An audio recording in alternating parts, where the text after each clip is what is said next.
Hi friends, welcome to my channel. My name is Hazy Baby and I crochet while talking about crime. If you like my content, please like and subscribe wherever the buttons are, and follow for more content. Obviously share if you can. And yeah, so I'll get to it. As you can hear from my voice, I'm Australian. So most of my crime will be current, up-to-date crime, and yeah, probably of the Australian nature. I hope you'll enjoy. Let's get to it.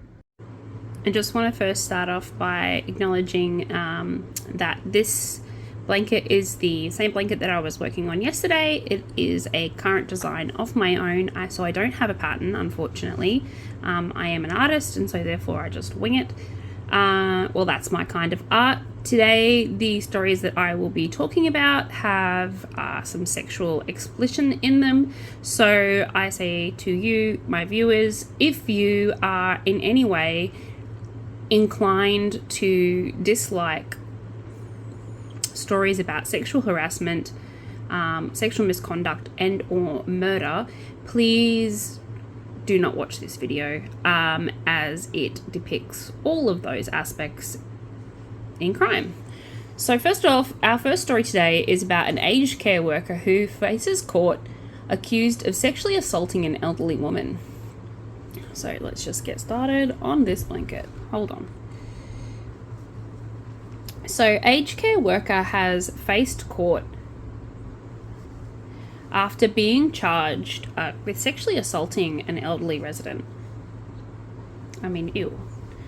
So Yoon Hook Klo, which I hope I said that correctly, but I probably didn't, was charged with 3 counts of rape on March 3rd. So on March 3rd, the 47-year-old allegedly sexually assaulted a 79-year-old woman on 3 separate occasions. So not once, not twice, but 3 times. I mean, what a douche. While he worked at the Southern Suburbs aged care facility between January and February of this year, so of 2023.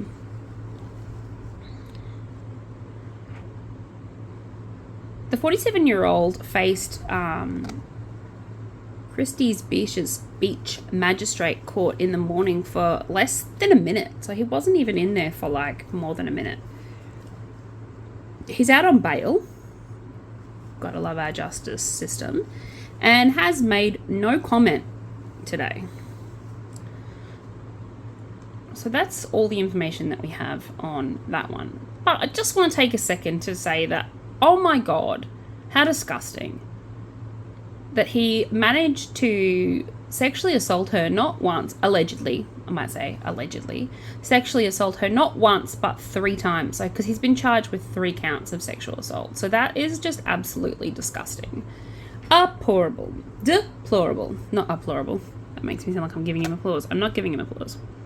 Okay, so just a quick chat on the stitch that I'm doing. A stitch that I'm doing is just a double crochet into the round from the last round. So this blanket is a variegated wool.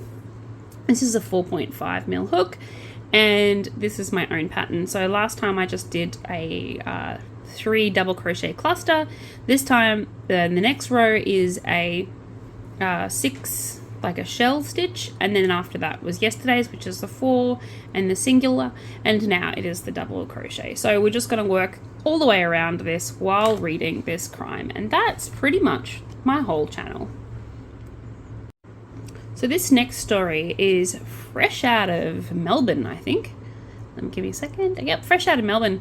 So a man accosted a family and tried to carjack their car. So in the process, he said, "I will kill your baby." So the family feared for their life after an attempted carjacking at a petrol station.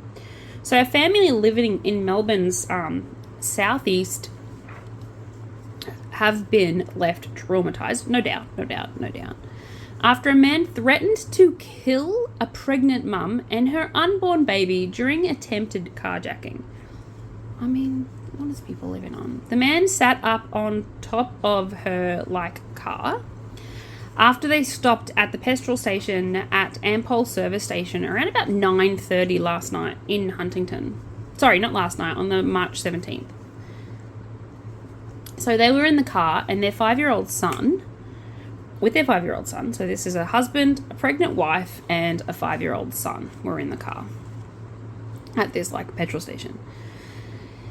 The men began terrorizing the young family with an unprovoked attack.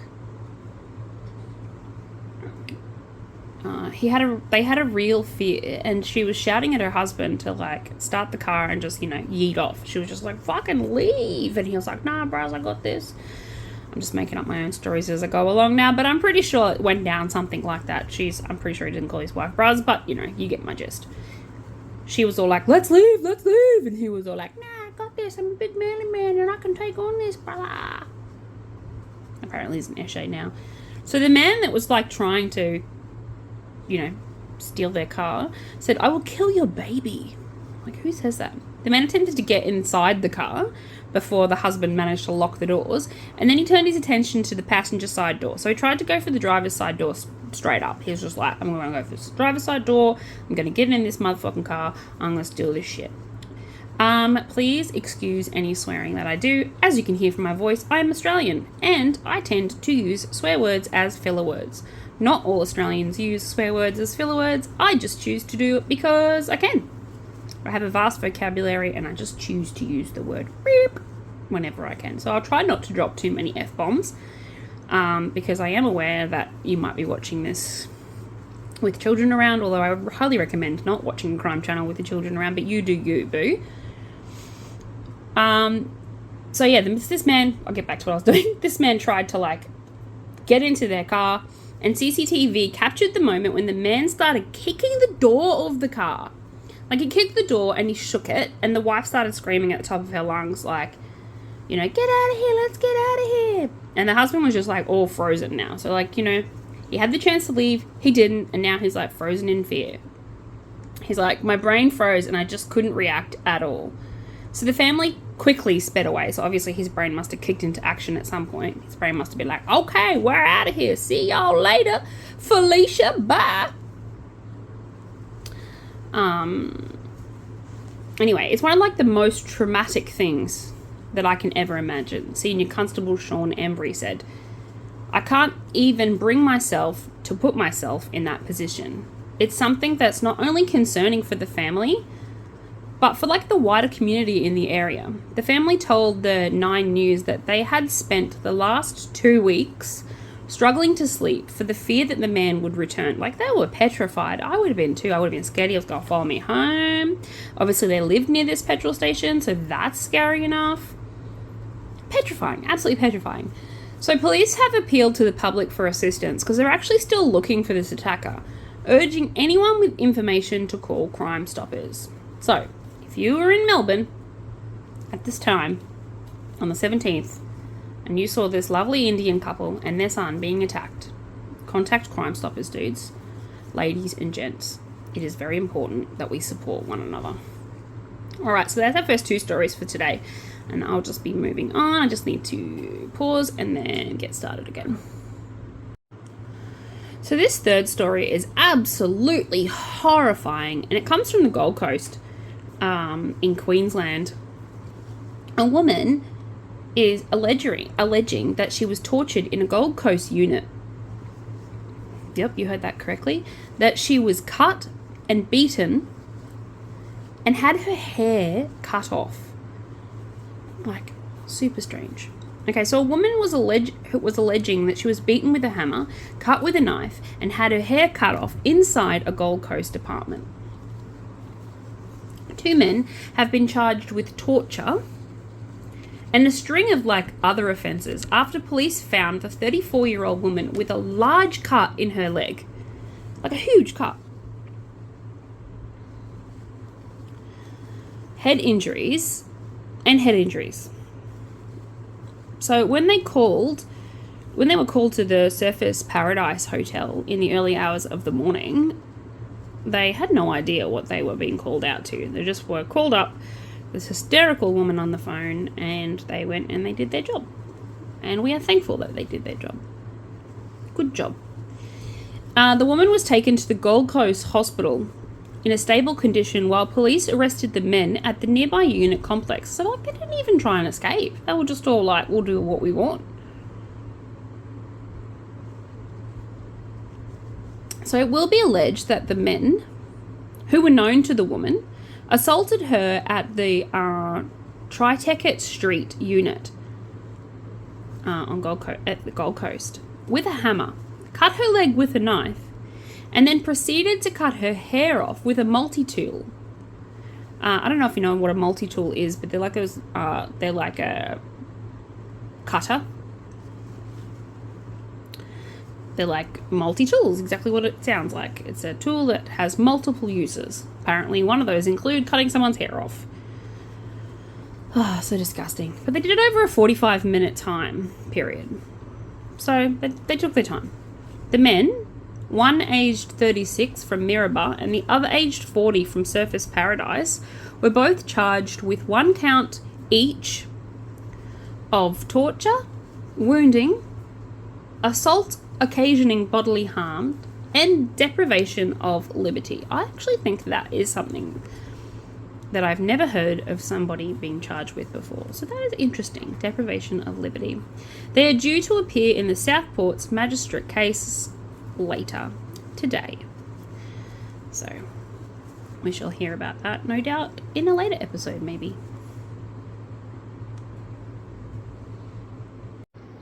So this next story comes out of Queensland, and it is about a woman who allegedly tried to blame a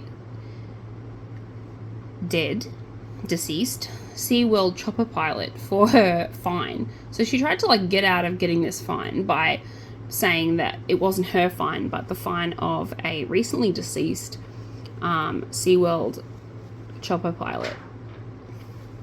So a Queensland woman is accused of trying to dodge a fine by using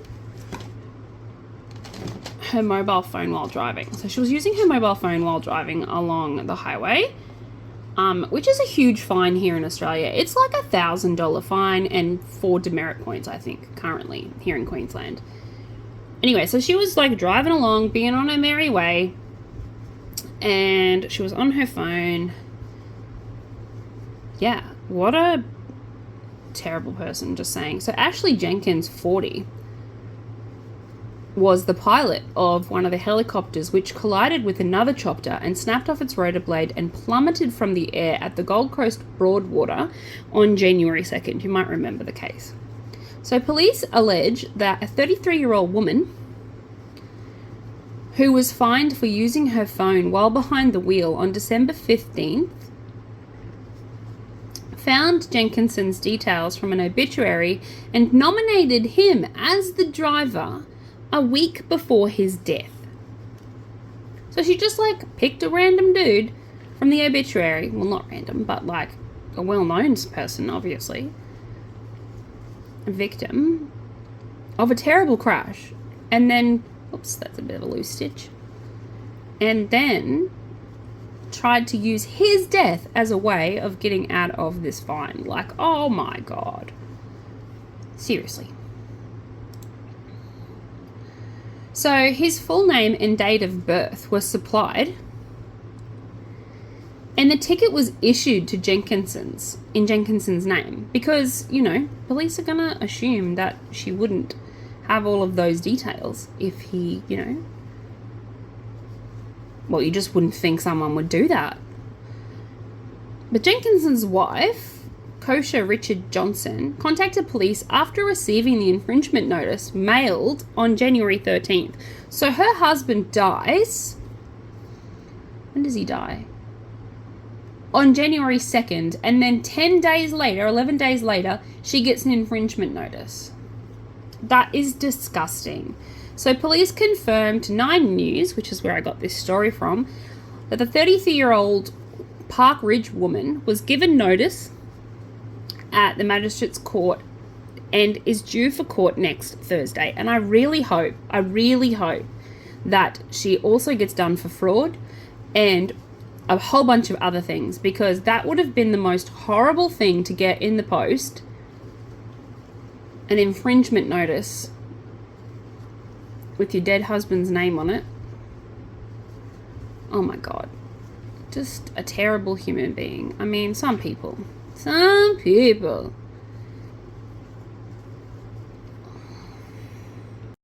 Okay, so story number 4 comes out of Melbourne, and it's regarding a man who was mistaken, allegedly, and left beaten after a home invasion. So a Victorian man has been left with a fractured skull and a broken arm after he was attacked in a violent home invasion, which police believe was a case of mistaken identity. So not only was his house broken into, but also they didn't mean to break into him.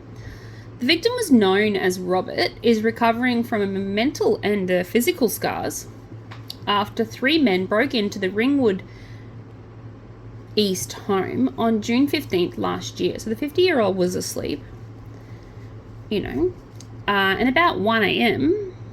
he heard the sound of glass smashing after these men had forced their way through his rear door.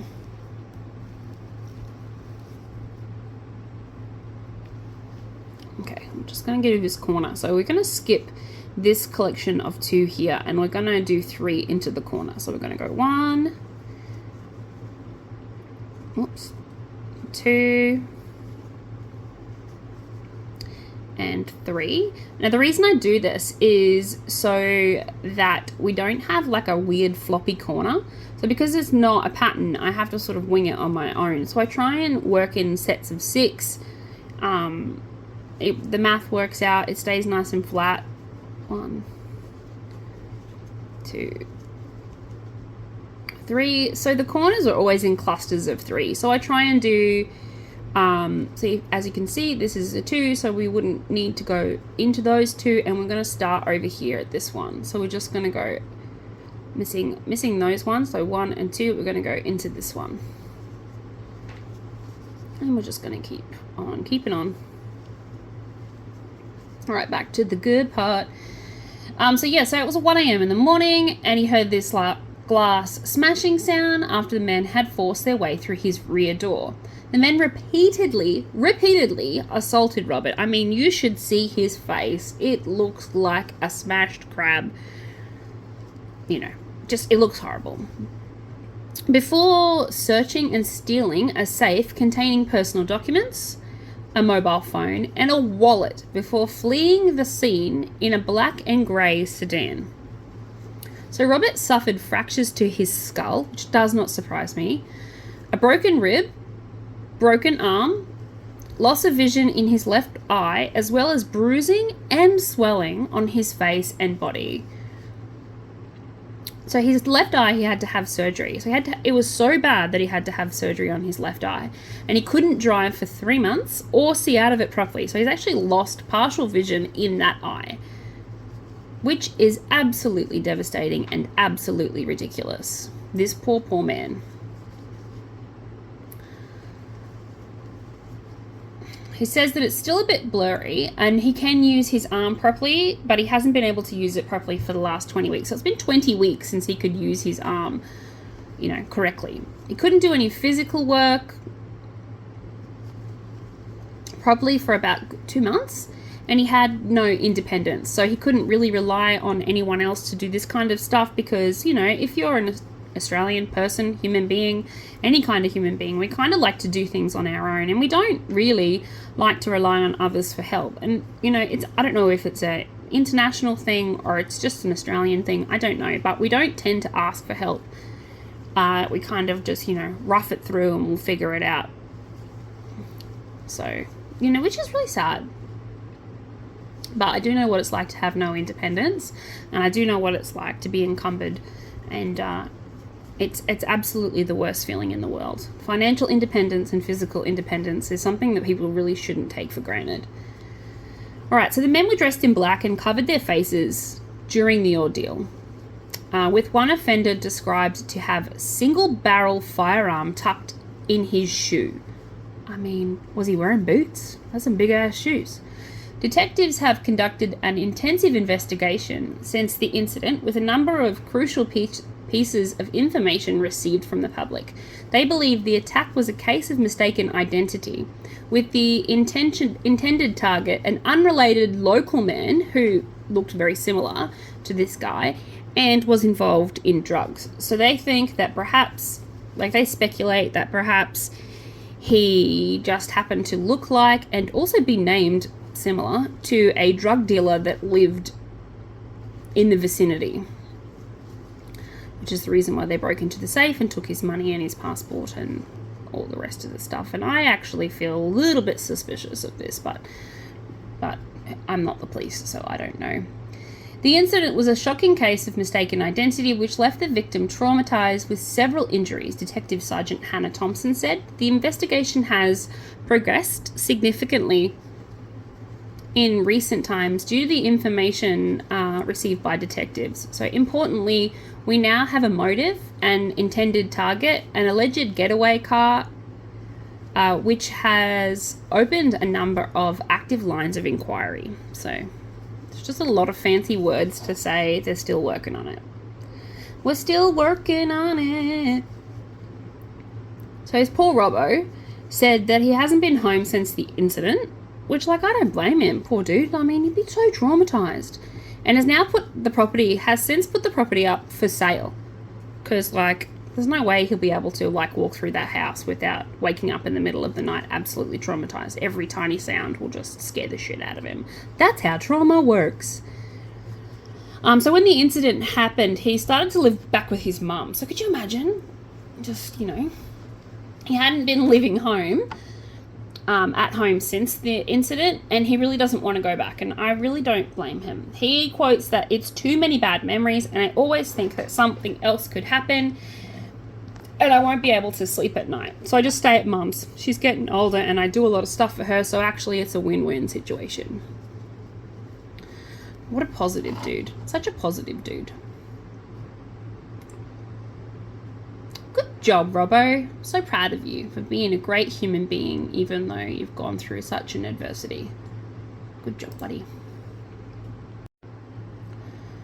So our next story comes out of, where are we looking? New South Wales. And it's about injuries after a bike track spiked with hundreds of nails.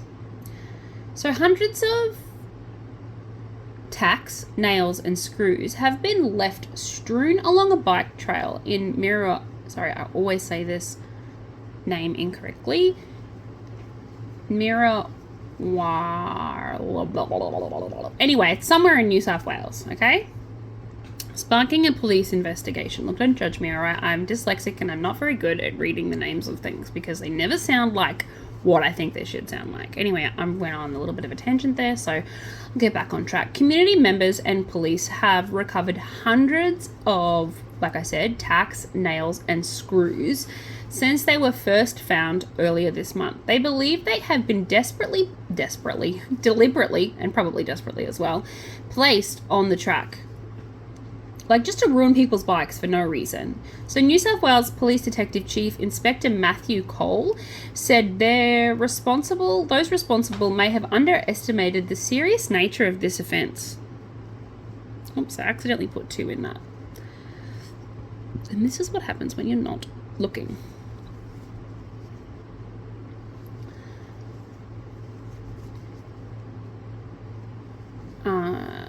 We've had several reports of people being injured, a child who had needed to be pushed their bike home a number of kilometres due to flat tyres.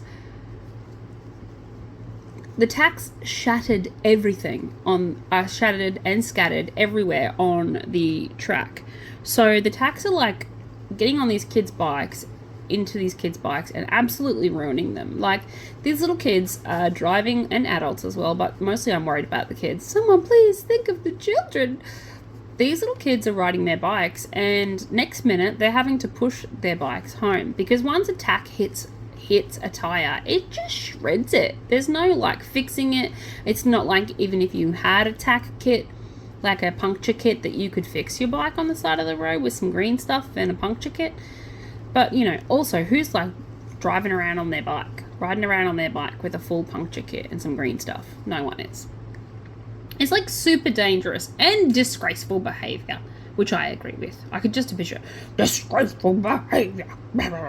Anyone with information about the incident is urged to contact Bar Police. I hope I said that correctly. On 0266729499 or Crime Stoppers on 1800 333 000. Dob those little pests in. Pests. Absolute pests. Next we have an Adelaide couple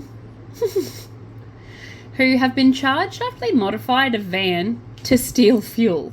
So an Adelaide pair, I mean, the cost of living has gone up something ridiculous. And not that I'm saying it's okay to steal petrol. I am saying I can feel it. I can feel yous. I can totally feel yous. An Adelaide pair has been arrested and a modified van with 1,000-litre tank. Oh my God, 1,000-litre fuel tank. So, you know, you can get long haul tanks on utes and whatnot, but this is like so extra. Who did this? Also, it's kind of clever. In connection to the theft of fuel from across the metro area. So it's alleged that this 33-year-old Jason Wilboy and his 28-year-old partner stole large quantities of petrol and diesel beginning in August. Obviously, they would have had to have two different cars. You can't steal petrol and diesel unless it wasn't going through the car. Oh my God, Haley, you are such hazy baby. Seriously, wake up to yourself. They must have had several tanks on the go, and obviously the van wasn't using the fuel. So yeah, look, I'm not bright sometimes. Sometimes I say things and I think, Jesus, girl, get your brain turned on. Turn on your brain. Okay, so anyway, getting back to the story and not digressing a little bit too much because I have ADHD. It's alleged that obviously they had modified a Toyota Hiace van. So I love those vans. They are so cool. And also we used to have one, so of course I have, you know.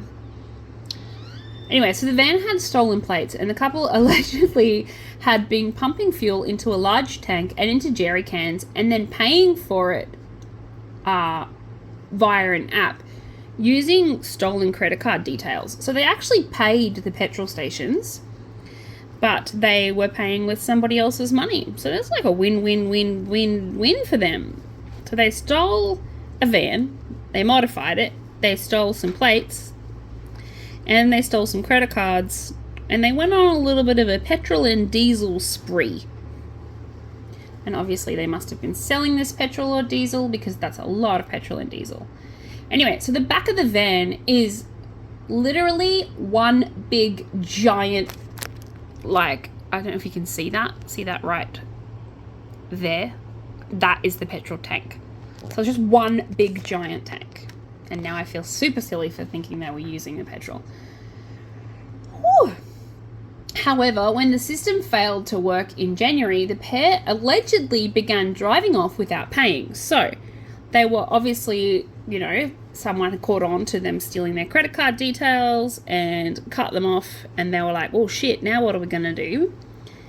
And instead of, like, you know, paying for the petrol so they wouldn't get caught for all of the times that they were stealing it, they decided to drive off without paying. So if you had been successfully stealing a bunch of diesel and a bunch of petrol for God knows how long, you'd think that you would just slap yourself on the chin and be like, okay, fine, this time I'm gonna have to pay for it. But no, Barry and Sheila decided that they would just drive off. So the police investigated over 90 individual reports of theft. You know, the snowball began. It's sophisticated, and obviously the alleged perpetrators knew what they were doing.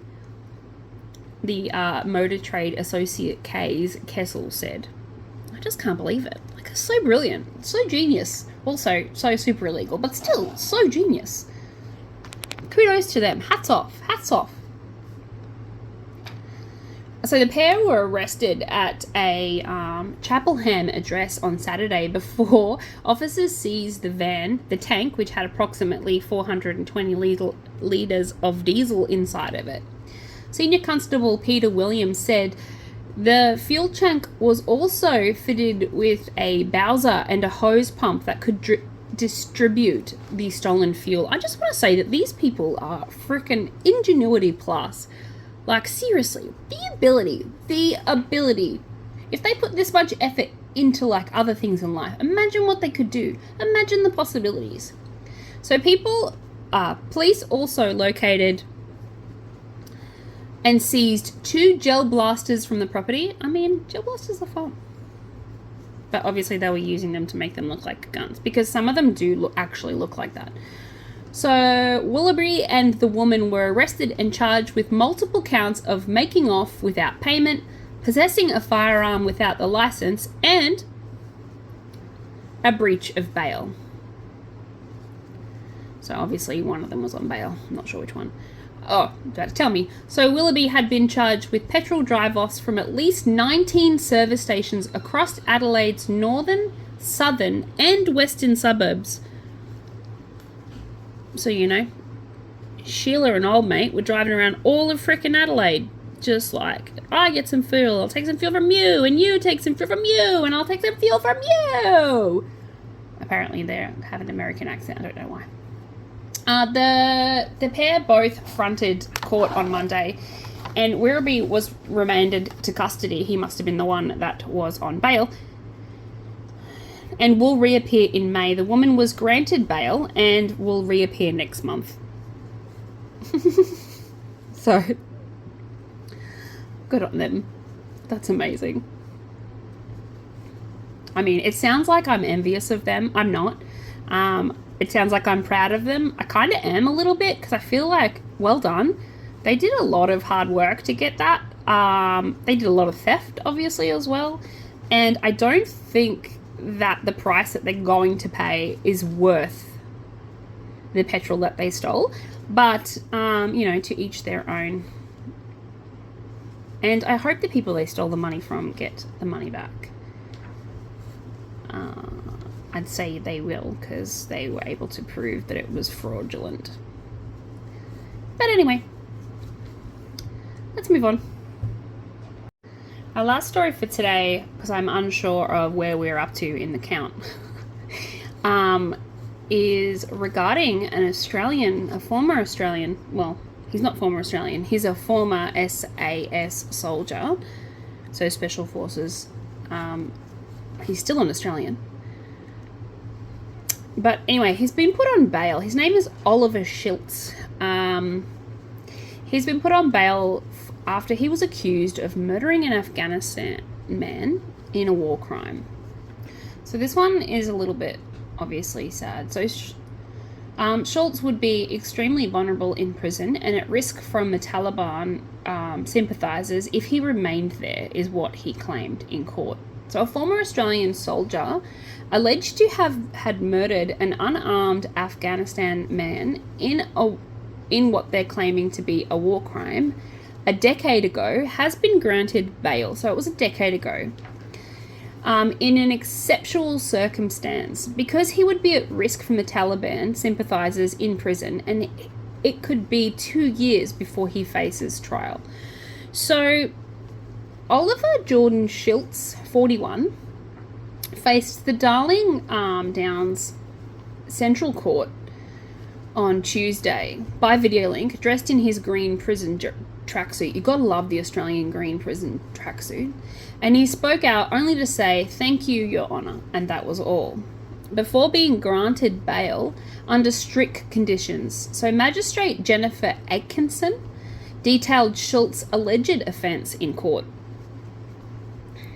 So the decorated Special Air Forces trooper is alleged to have shot a father of two, Mohammed. Mohammed lay in a wheat field in southern Afghanistan village of Del-Jouj, I think that's how you say that, in 2012. Please, I apologize in advance for mispronouncing any names incorrectly. I'm very bad at it, and really, they're not really relevant, to be honest. But if by chance I have offended, think on this and all is mended. I have dyslexia. That last part was part of Tim Minchin's poem, Storm. Anyway, again, I digress. Welcome to ADHD.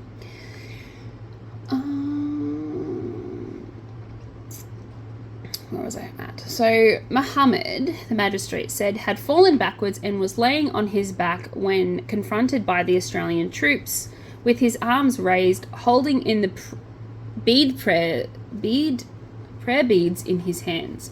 He was quiet and not resisting, Atkinson said, stating that the video showed the Australian soldiers discussing what they should do with the man. The accused then turned towards the Afghani man and shoots him 3 times. The man appears to go limp right after the first shot. So they must have been wearing body cams.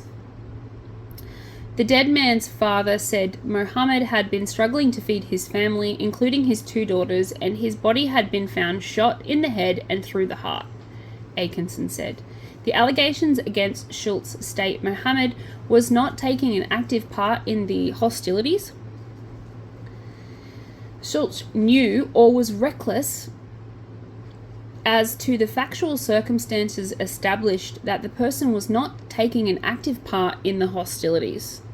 So I think they're trying to say there that Schultz assumed that he was lying and therefore, and part of the Taliban or part of whoever, or didn't know who he was part of, and decided that that meant that he had every right to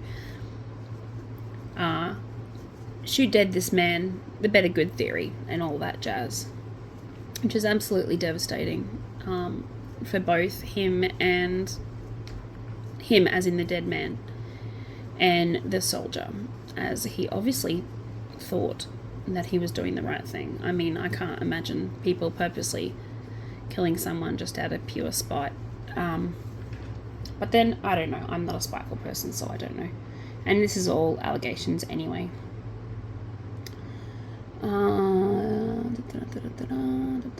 So footage of the incident, shot by helmet cam, was broadcast on ABC's Four Corners program in 2020.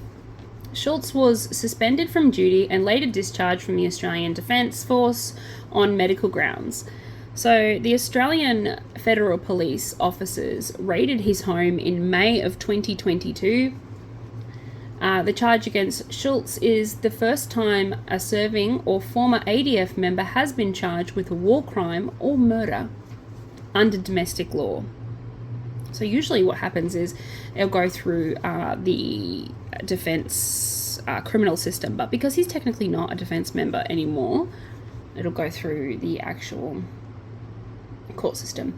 So if convicted, he faces a potential sentence of life in prison, which, you know, if he should. Sorry, but I believe that he should. Because of the nature and gravity of Schultz's alleged offence, there was a presumption against bail. So, however, Atkinson said that exceptional circumstances exist which warrant the granting of bail. She said it would likely be 2024 or 2025 before the trial date would be set for Schultz's case, and that he may face difficulties, and potential danger in his custodial environment, just due to the pure nature of his crimes, the fact that they're war crimes. The court heard earlier from Schultz's barrister, Philip, that the prison posed an unacceptable safety risk for Schultz. So whenever this man is going to be held in prison, he is likely to have to mix with people in prison who sympathize with the Taliban and with other Islamic extremist groups. He is extremely vulnerable where he is at the moment, and therefore we ask for bail. And I kind of agree that he is extremely vulnerable, but I also kind of agree that he shouldn't be granted certain circumstance, you know. I don't know. It's a hard one. It's hard to say, you know, what should or shouldn't be done. I'm not a lawyer. I'm not a civil rights activist. I'm not any of those things. So it's really difficult for me to comment on that. But still, I do love crime. And so therefore, I don't love crime. I love reading about crime.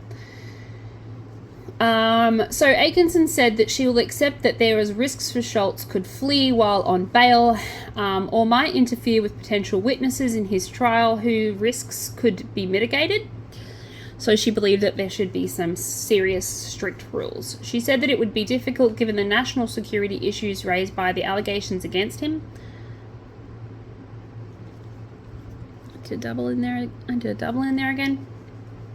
And that it might even be difficult for him to be part of the Australian community, with his name being so recognisable. He's entitled to the presumption of innocence, and he needs to be able to prepare for his trial, a magistrate said. And I kind of agree. He does, like you know, we don't know the circumstances. This is just hearsay at the moment, and it's literally circumstantial evidence. I mean, not really. There's a freaking body cam or head cam video, so I'm sure if that's not admissible in court, they'll be using it. So it's going to be a pretty cut and dry case, but I do understand the complexities of it. It is a complex story. But anyway, security bail was set for Schultz at $200,000, which he'd already, and his already surrendered passport to the Office of Special Investigations. So obviously he can't go anywhere. Under his bail conditions, Schultz must report to the police daily, abide by a nighttime curfew, and he must not make any contact with any member from his SAS deployment to Afghanistan, which is absolutely, if you know any military members, horrible. That's probably the worst part, is that he's not going to be able to contact any of his brothers in arms.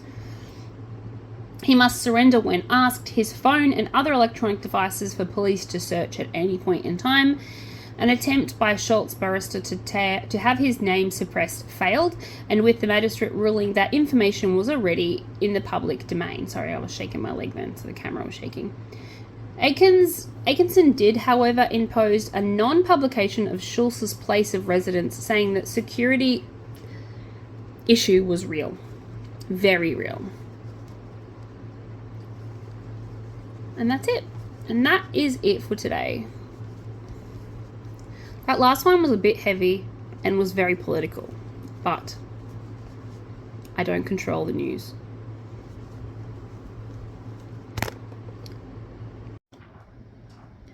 Okay, I just wanted to say thank you for your time today, peeps, and I shall see you tomorrow. Remember to like and subscribe, and I will be uploading content daily. I shall show you this blanket once we are finished with it, but it's currently about lap size, probably bigger than lap size actually, between a single and a double at the moment. It is a project that I'm doing for my brother, and if you would like to order a blanket, or you have any comments about the video or what you would like to see content wise, please leave a comment below and I will get back to you like as soon as I can. Please no hate, and remember that you are loved from one Australian to another. Till tomorrow. Bye.